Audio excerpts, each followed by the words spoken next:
In the early days, weeks, and months after the slaughter of October 7th, I used to start every episode of this show by stating the day of the war that we're in and giving a brief news update. I'm not going to give a news update now, but I will state that we are in day 500 of the war that Israel is refusing to win. It's also day 29 of the expiration of the Biden won't let us excuse and day 3 of the expiration of the 12 p.m. deadline that Trump set.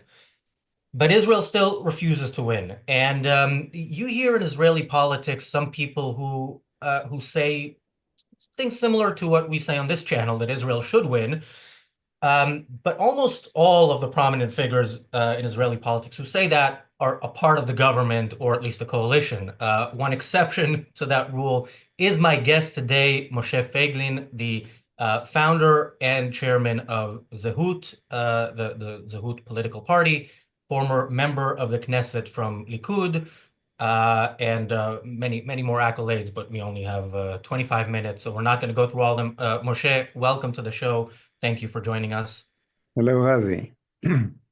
So I want to start with a question that hopefully will help people understand your ideology. So let's say an election is called tomorrow in Israel.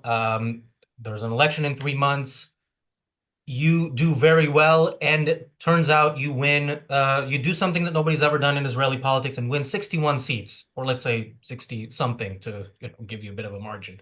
What do the first 100 days look like? Wipe out Gaza immediately. Win the war. At the same time it took us in 1967 and before in 1956. The two wars we had, that Israel took over Gaza in about a day. And it was against a real army, not against a terror organization. And the truth is, in order to win in Gaza, all you need to do is to close the water supply. And when they want a glass of water, they should come out with the hostages. That's it. And there's electricity and everything you can. You're absolutely right. You're absolutely right when you said the war that Israel refused to win. After 15 months, we actually won the war, but the enemy was not Hamas. The enemy were ourselves. So we won the war against ourselves, and we won the war for Hamas. So when you say wipe out Gaza, I mean you cut off their supply, and then let's say they do release the hostages. Are they then let off the hook, basically? What is the next step? They release the hostages, and then what? Dresden. Just what the Brits did in every German city they managed to get to when the wheel of the war turned around. And the Americans, the same thing in Japan. And Hiroshima and Nagasaki were just the end of it. Every city they got to, they burned to ashes. Men, women, and children. And let me tell you something. No German soldier passed the British Canal and did in the British cities what the Islamo-Nazis, Hamas people did in the 7th of October. Yet, when they had the opportunity, this is exactly what they did. And it's important for me to add, it was a moral act to wipe out Gaza, just as the British Army did in World War II, in Dresden, in Hamburg, and in almost every German city they could get to, was a moral thing to do. Because a war is not an act that is done between individuals. It is done between nations, between people, okay? And it is the what they call themselves a nation. They're not a nation, but some kind of a tribe, but they're definitely a group of people that decided to get together, that built together the most horrific culture in the world today. Worse than the Nazis. Why worse than the Nazis? Because the Nazis tried to hide their acts, while those Islamo-Nazis were very proud of it. And when they raped women and slaughter children and did these unbelievable things, they did it religiously, with a religious pride, took pictures of it and spread it all over the world, called their parents, told them what they did. So you talk we the you the ugliest face of the monster ever appeared on earth came to visit us at the 7th of October, and the whole world were shocked and waiting to see how will the Jews answer that? Will they accept it or destroy it? And the whole concept of a Jewish state is a Jewish that bring back morality to the table. This is why we got the Balfour Declaration to begin with. So the people of the book will come back to the promised Holy Land and create a culture that spreads light to the world.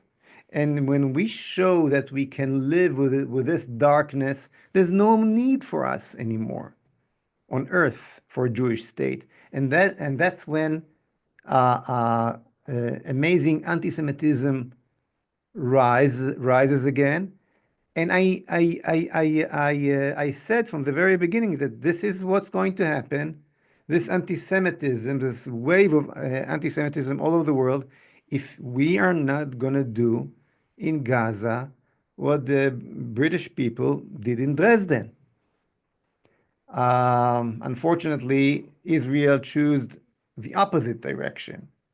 Instead of wipe out this evil and the people that carry that evil in their DNA, we turned to the world and showed picture. Look how poor we are. If you're so poor, go back to the diaspora and ask for mercy. Ask for from the land. Ask from your king wherever you are to protect you.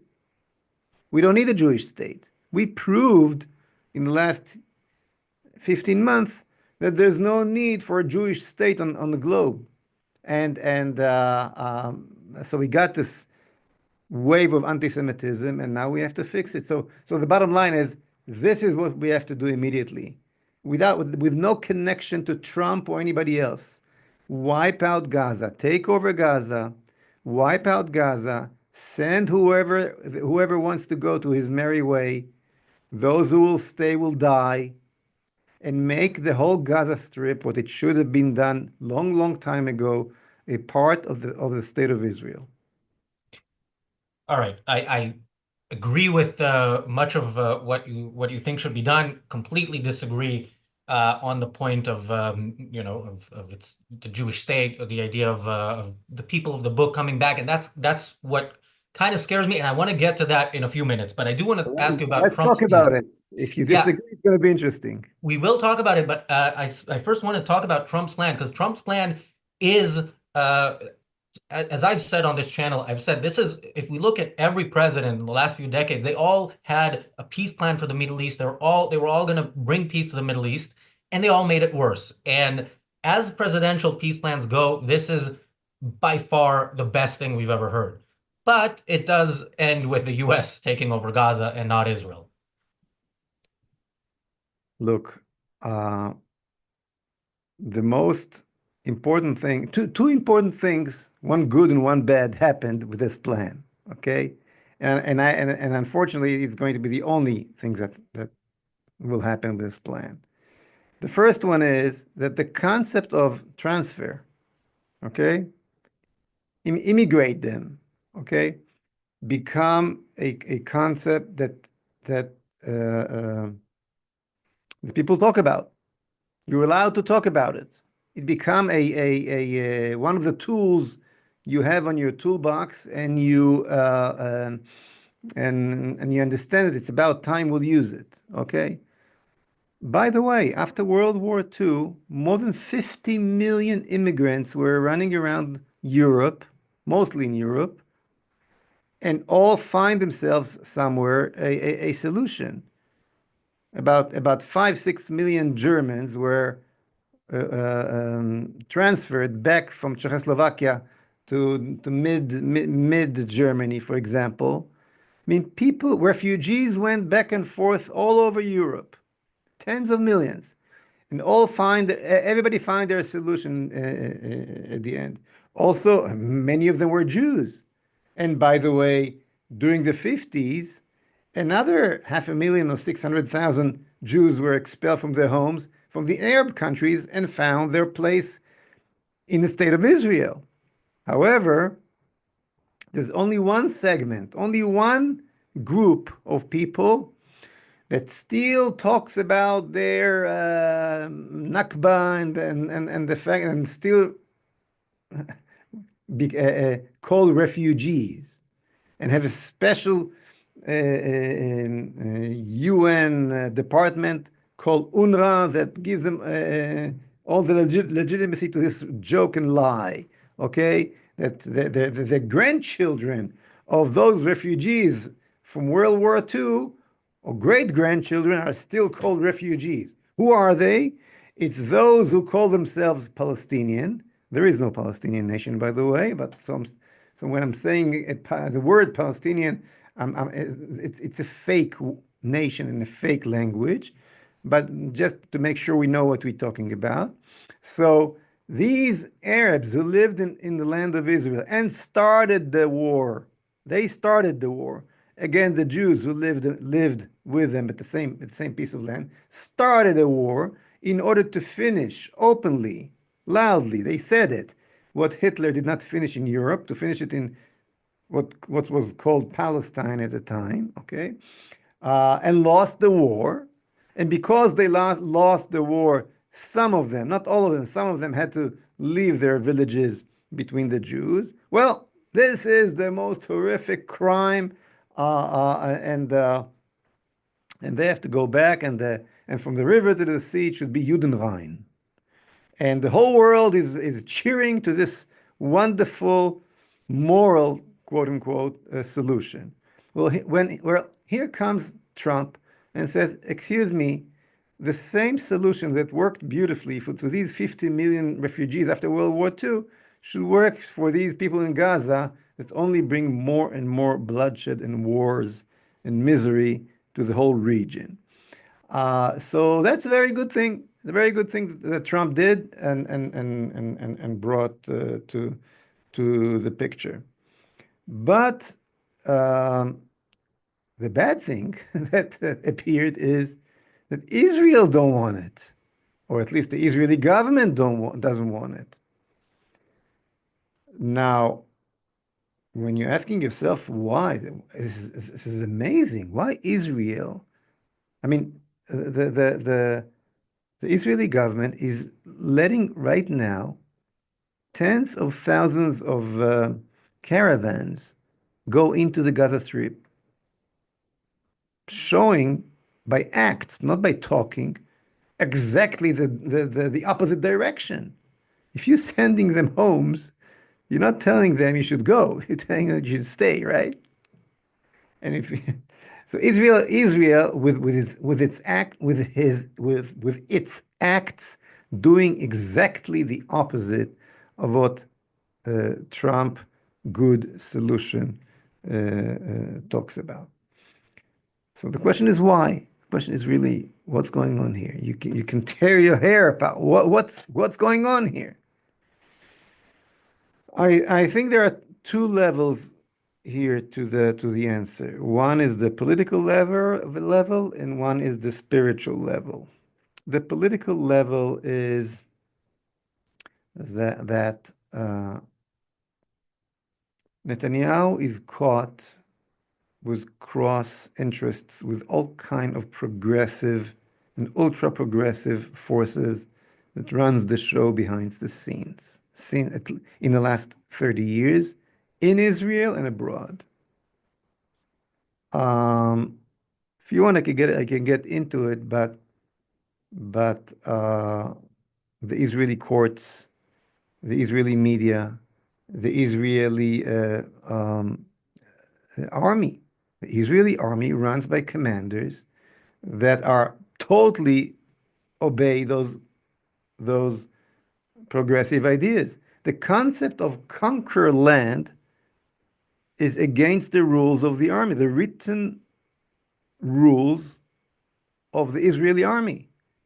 Conquer land is immoral according to the official statements of the Israeli army. So you're dealing here with forces that cannot win, don't want to win, the defeatism that you cannot believe that taking over. And I assume he also afraid of the international courts and so on. So that's the political answer. But there's something deeper than that. There's the spiritual answer. You know, Jews used to live in ghettos, in communities, not as nations, not as a nation, but as communities in ghettos. And every once in a while, there was a pogrom, wherever these ghettos were, in Europe or in Arab countries. And after the pogrom,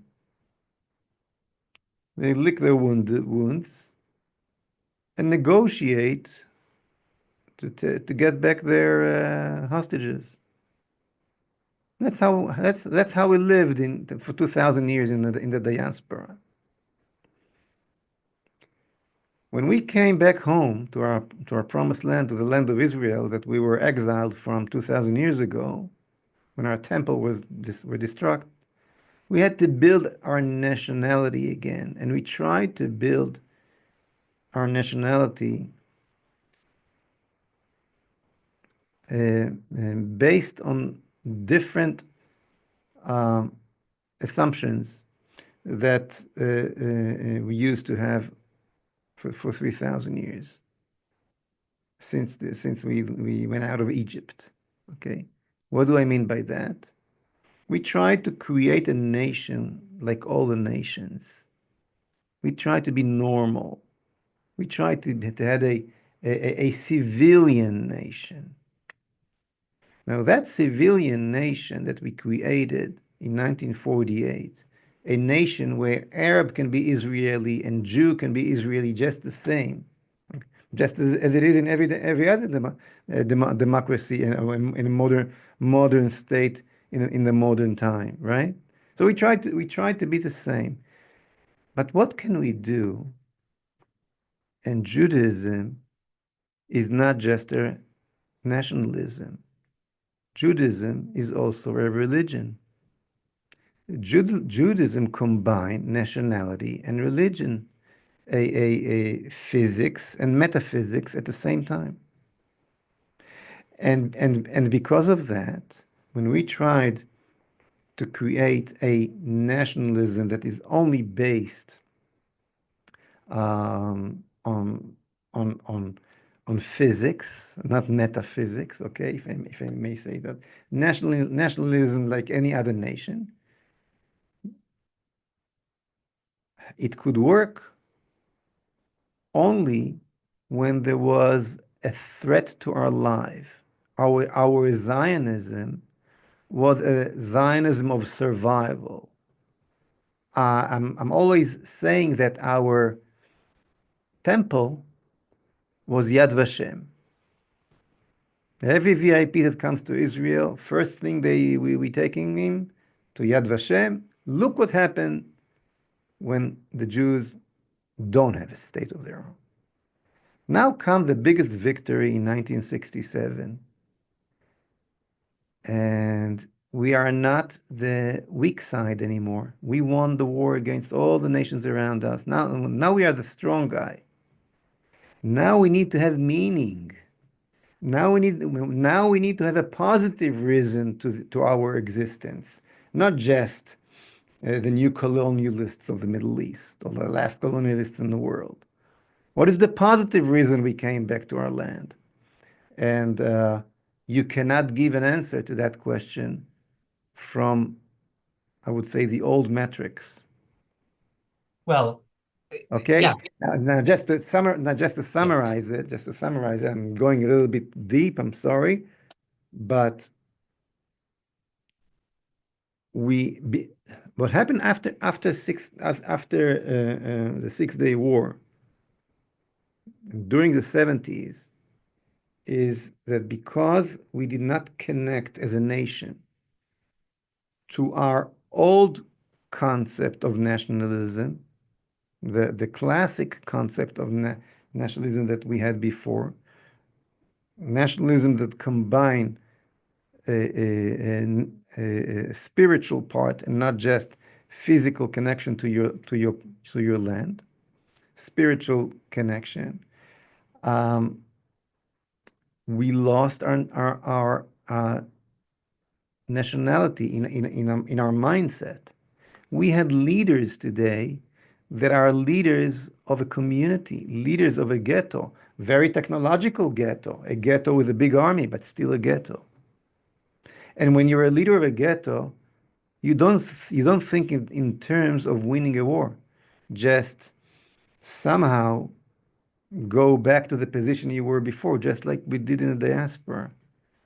And in that mentality is the mentality of our chief of staff today, the commanders of the army. That mentality is the mentality of our prime minister. We have to build ourselves as a nation again from the beginning through the right concept. Okay, so here's the thing. I mean, first of all, for me, both aspects of what you say, the nationalism and the religion are wrong. And I'll go back to your party's name is Zehut, which is Hebrew for identity. And that's where I already get iffy about it. Irritated. The way the word identity is used in politics, people talk about identity politics. They talk about the aspects of a person's identity that are um, that somebody is born with, the immutable characteristics, rather than the aspects that are actually important, certainly the only ones that are important in moral judgment, which is the choices you make in life. And in that sense, I mean, why should I care if somebody is a Jew or an Arab or whatever in ethnicity, to whatever extent that means something, and I don't know that it does, rather than who this person chose to be. And one of the things, when you were talking about the history of Jews, you used the word we a lot. None of us were there. I mean, you and I both look young for our age, but we're not that much, that much younger than yeah, we weren't here 2,000 years ago. So yeah, what connection do I have to somebody who was 2,000 years ago in Jerusalem, that I'm more connected to them than somebody who was 2,000 years ago in Athens? Do you believe that there is identity altogether? Do you believe in any identity? Of course. Why? Why? I mean, Do, an do, do, individual. do do you believe there's uh, uh, there's a difference between people and animals? Yes. Besides I mean, I'm sure that maybe the color is different. Maybe Well, people are rational. That's some the animals difference. are smarter than the others. Maybe human beings are the smartest animal, but is there, in principle, a difference between the human being and an animal? Yes, reason is the means of survival of humans, and instinct is the means of survival of animals, which is why we can judge individuals, and decide to engage or interact, and in what way, based on how rational they are. And again, for me, ethnicity has nothing to do with that. Yeah, if a society like the Do so-called you do you Palestinians do does you what they do do, you eat meat? I do eat meat. Yeah. So why does it make you a murderer?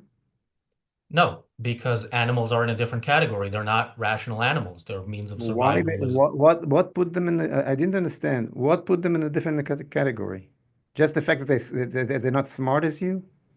Or they well, cannot do, or I'll put it different. A disabled man.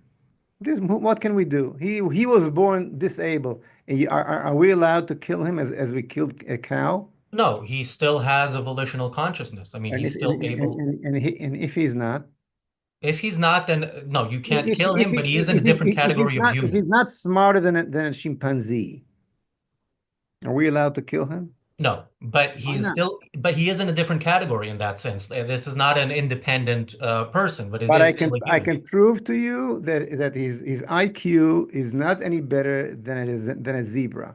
Okay. Okay?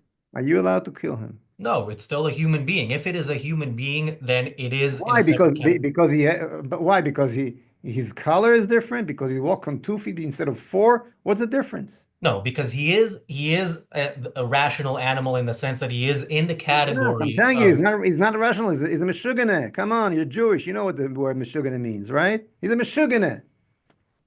He's in a hospital for mental reasons. He will never be normal. Okay, you just have to feed him for 100 years from now. Why not to kill him? And by the way, it was done in many Western countries, not only in Germany. In America, it was done. In Sweden, it was done. I don't know about England, but many other countries as well. Makes sense, no? Okay, but I want to because Once you decide what the category is, and not God decide what the category is, that's where you end up, Razi, my dear. I mean I don't decide. You assume, I assume that you assume, okay, that there is no God, okay? Well, I know there's no God. Yeah. You know that there is no God. Yeah. You don't know that there's no God because you cannot know that there is or isn't God, okay? Well, no, There but is, I know how knowledge of anything is achieved, and knowledge of God, the way it is Razi, supposedly achieved, by faith, I'm not gonna right? get into philosophy. I do agree. We can get I into think philosophy. some people think, and some philosophers, famous in philosopher, think that you can prove that God exists. I don't think that's true. Okay, so here I'm with you, but definitely the other assumption cannot be proved as well. And when you say that you know that he does not exist, you excuse me for say so, you're not rational at all because you don't know that he does not exist. Not even that. It makes much more sense that he exists than not exist.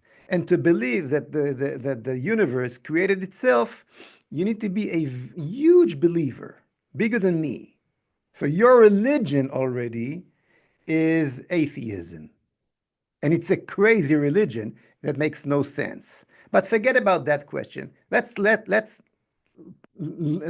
continue with the fact that you don't believe in God. So I was right. You don't believe in God. And you believe that you know that you don't, that it does not exist. Fine, which is also a religion. You believe that you know. You don't know that you know. You believe that you know. However, however, I don't care if you believe or not. But the fact that you don't believe in, you can do whatever you want with your life, of course, and believe whatever you want. It makes our argument much more interesting, which is fun and nice, and I like it. Okay, I have no problem with you. The point is that when there's no God, there's no morality. You don't have a morality. You don't have in out of reality a point where you can lean on to say what's right and wrong. You're only leaning on your own assumptions. And I can show you that the most liberal democratic world did kill those people. I mean, Came to the this issue. conclusion. Nazism, okay, was based on these assumptions. Nazism was based on the whole race ideas. If you can develop better horses and better dogs, why can't you develop better human beings? I mean, Nazism was based on collectivism, the idea that individuals are not volitional, they're a part of the group, and that is very much the That idea, that that, you that know, is that true. It any was group it, needs a that state. Now, that is I true. Nazism yeah. was socialism. I agree, and their red flag was the color red was not there was there for a reason. You're right, but Nazism was based on science of their time. Yes. Why can you destroy races of dogs that you don't want to develop in order to those good dogs, German shepherds or good horses or whatever? And why can you do it with animals and you cannot do it with human beings? And that's exactly what they did. Well, yeah, so they were not rational. They didn't judge humans as humans. And I do want to go, we are out of time. Hopefully, we can continue this some other time, but I do want to go just to the point of morality and the idea of there's no morality without God. I mean, as a human being, you know what is good for your survival and what isn't. So I know if I have a steak that's good for me. If I have poison, it's bad for me. Uh, Objective morality is actually possible to arrive at, as Ayn Rand has proven. Whereas the idea of God rests on faith. You rest on believing in that which you can never prove, as you've said. Sometimes there's more morality in taking the poison than the steak. I can give you examples, okay? Maybe you know secrets that you fell you fell by your enemy took you as a prisoner, and you have secrets that if they'll know they'll kill your whole country. So you think you should take the steak that the enemy serves you, or use the cyanide that you hidden to kill yourself and to save your whole country. What will be the moral act to do? Oh, I think there are absolutely lifeboat situations where A, death might be preferable to life, or B, like the situation in Israel now, where I would ally with very religious people because I think a dangerous enemy is out there, but I think that's long term not something I would want to do. So yeah, you find yourself in different situations, but then you judge them based on what is best for your life. And there are again situations where what is uh best for your life is to end it because living would be worse because you're, in a concentration camp, you're in Hamas tunnels, whatever. But But you, but, yeah, but you're not answering my question. In your world, there is no identity. You decide what the identity is. Therefore, no, reality decides there is objective reality, and every entity has identity. I think those are Rand's so is exact there words. is there a national identity? No. I mean, there's national identity is not something that exists out there in reality. It's an idea. Nations are formed by people, and then you have a nation, and you can say there's some sort of national identity, but it's not something that's metaphysically given. It's not something that's out there in the world, regardless of any human action. And just like I can be born in Israel and move to a different country and become hopefully a national of Is that country. is there a sexual identity? Yeah, I mean, you're born male or female, and that's it. So you were born into your identity. You were born into human identity. You were born into your sexual identity. You were born into it. You did not invent it. Okay? Right, but religion was invented. It's a human invention. Wait. So who invented this human identity, this sexual identity? This is a And fact of and reality. and, and I believe that there's another two layers of identities that we were born into, and we're waiting there objectively, as you say, for us to be born into it, created by God, okay? Which is the human identity, the sexual identity, the family identity. Not everything is a family, okay? There is a layer of family that was created by God, and also nations, the basic 70 nations that described in the Bible were created by God, definitely the Jewish nation. You're right that we can imagine ourselves, okay? Create, I can decide that I'm a woman. I can decide that I'm a fox. I can decide that I'm creating another nation. It may even work a little bit for a while, or maybe even for a few hundred years. But these four basic layers, the construction of identities that man is born into, were created by God, and that's what giving us our freedom. That we are not just individuals flying in the air connected to nothing. We coming with a backbone of a structure of identity, and with that structure we can face all the forces that is trying to take away our liberty from us, our freedom from us. You cannot fight for your freedom if you don't belong to a nation, for example. You cannot vote for the parliament and decide for your future, because when you're losing your national identity, somebody in the UN decides for you, right? You don't like that. You want to be free. In order to be free, you have to be part of your national identity. All right, we are 12 minutes late for our panel show, the reality show. But this was Okay, so fascinating. We should have started with the things we disagree with. and we Hopefully you'll can come we back can and we we can can we continue can this. we can do it again. No problem. I appreciate that. For our viewers, the reality show starts a couple of minutes after we end this show. We will be going through an article by Jonathan Cook. Even as pro-Hamas propaganda goes, this one is special. I recommend watching it. Moshe, where can people find more about you and your work?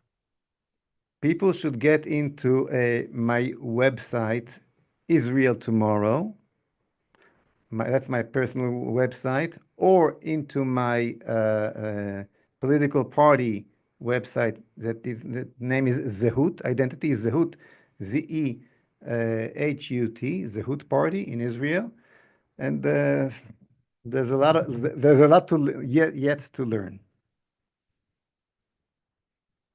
Before we sign off, I want to thank our super chatters, Bonnie, Gail, and Jeff. Thank you very much for your super chats. Moshe Feiglin, fascinating discussion. Thank you again. Hope we'll do this again soon. Thank you very much. And viewers, stay tuned. The reality show starts in a couple of minutes. Bye.